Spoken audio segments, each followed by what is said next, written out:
He was a liability. He was too slow. He couldn't stay in front of anyone. I've heard this one too many times from people who have never bothered to even watch a full minute of a Boston Celtics game in the 80s. The lies stop now. The truth is that he was an extremely valuable, versatile, and tough defender that is backed up by the numbers and the eye test.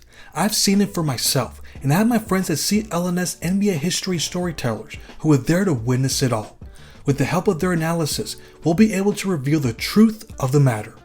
Let's first start with the overwhelming statistical case for him.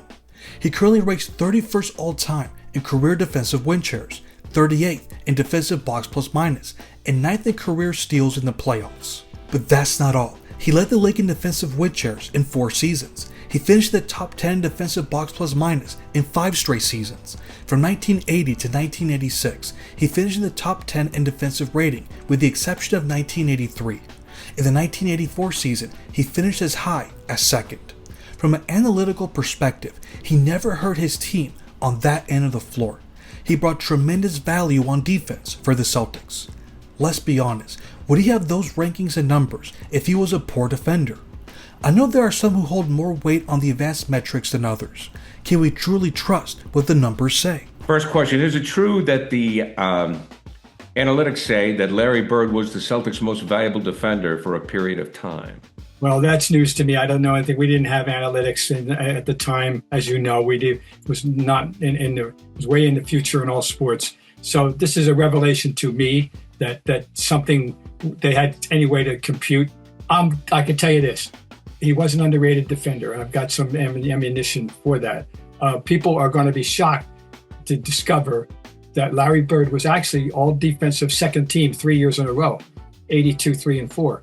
So somebody thought he was pretty good, but I was present at a little conclave, if you will, at one of the NBA meetings with a couple of people in power in the NBA. And they were talking about the defensive 3-second rule and defensive rules and so forth. And that people were concerned. Larry Bird was so good off the ball and so good at lurking and so good at that they were almost wanted to legislate against him. That explains perfectly his value on defense. His high basketball IQ allowed him to always be in the right spots. He knew how to read what the opposition was doing. This allowed him to disrupt the offense and to create turnovers. Nobody ever mentions this, but he was very good at stealing the ball. In fact, there were 2 seasons where he averaged 2 steals per game. Just for context, LeBron James has averaged that many steals once in his entire 23-year career. And it does elevate Larry when you think about what he could do. He made steals not because he was quicker than anybody else. Knew where he was going. Smarter, able to get to certain places on the floor. He anticipated really well. What you see at Jokic, same thing. He is anticipation.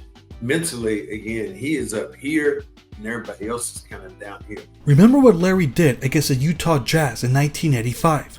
We're talking about the infamous game when he was 1 steal away from having a quadruple double. He had 9 steals to go along with 30 points, 12 rebounds, 10 assists, and 2 blocks. Oh, and by the way, he did all of that in just 3 quarters. He did not play the 4th quarter. This was someone who could have very easily broke the record for the most steals in a game ever. Interestingly enough, he did something similar against the New Jersey Nets in the following season. He was able to record 8 steals, along with 21 points, 12 rebounds, and 10 assists. Would a bad defender be able to post that stat line? But that's not even the most impressive part. Now it's time to bring out the big guns. What is universally considered as the greatest steal in NBA history? Isn't it the Bird steal, which occurred in Game 5 of the 1987 Conference Finals against the Detroit Pistons? How fitting that his most legendary play wasn't something that he did on the offensive end. The Celtics do not win that game or that series if it wasn't for that iconic defensive play. It was a remarkable sequence of events that showcases everything great about Larry Bird.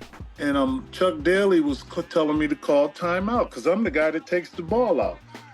And that doggone Isaiah took the ball out, and I love Zeke to death. And I'm gonna tell you, he said it. He had a brain fart, whatever. Yeah, so I'm sitting there looking, pumping my fist and looking at Chuck. Chuck was called, had the timeout high in the air, and I'm getting turned around. I'm about to tell the referee timeout. Nope, he took the ball out, tried to get it into Joe. They got Bird stole the ball. Yeah. And then DJ got the layup. That was the hard part. And that was game 5. And it's like, jeez, it's like, damn, we done fought these Celtics so long. And then, of course, we know his most famous defensive play, we know that, is the steal on Isaiah. Right. But then again, if DJ doesn't make a prescient cut, Larry's like a flamingo with one leg falling out of bounds with the ball, nothing to do with it. Here's another factor to keep in mind. The whole point of playing defense is to end a possession without your opponent scoring. Most possessions end with a rebound, and when it comes to rebounding, Larry was as good as they come. Let's not forget that he was listed at 6'9". He wasn't the biggest or most overpowering player, but for 6 straight years, he averaged over 10 rebounds per game. In 1983, he averaged his career high, 11 rebounds. Here's another interesting stat. In 1981, he finished 4th in the league in rebounds. He outperformed centers Kareem Abdul-Jabbar and Artis Gilmore. Throughout his career, there are 15 total times where he pulled down over 20 rebounds in a game. Just for context, LeBron has only recorded over 20 rebounds twice in his career. Larry didn't have the athleticism that James possessed, but he had something else going for him. And and Larry, I tell people this, people don't how strong that guy was. Like Larry would come into you and grab you and just be like, I remember the first time I'm guarding him, I'm like, damn, that guy's strong. And Robert was just clever too at getting the offense. So we had guys that could get the offensive glass. This allowed him to guard players who were much bigger. Although he didn't have the size advantage, he was able to hold his own. The one game that comes to mind is Game 6 of the 1986 Finals against the Houston Rockets. If you aren't convinced at this point that he was a good defender, I urge you to watch that game. It was incredible to see everything that he was doing on that end of the floor. He was guarding Ronnie McRae, Robert Reed, Louis Lloyd, Hakeem Olajuwon, and even the 7'4" Ralph Sampson. He was literally defending against every position, and he was getting stops. For Bob Ryan, it was the greatest game that he has ever seen him play. Larry went out and played the greatest two-way game of his life. The offensive numbers aren't that dazzling. You say, what's the big deal, Bob? 29, 12, and 10. It's triple-double, nice triple-double. He played the best defense I ever saw him play. He was everywhere. And Jim Peterson of the Hawks said, you just saw 5, the Rockets said, you just saw one man beat 5. He even got a jump ball from Olajuwon. I don't know how he did that, but he did. But he was never more omnipresent on defense. He was in passing lanes all night, all afternoon, and he just was. It was the greatest. If you want to know how to, I say this: you want to show somebody how to play basketball, put that tape on and let them watch Larry Bird. That's how you play basketball. Very few people have ever played a game like that before or since, himself included. He never put it together again, the way he did that day. So that's my number one. There is something that a player needs to possess in order to have that kind of effect on defense. If you want to be a great defender, half the battle is the effort you put forth.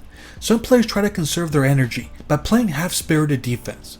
Then there are others where it is painfully obvious that they don't want to play any defense. Larry Bird was the opposite. You can never accuse him of being lazy or trying to hide on defense.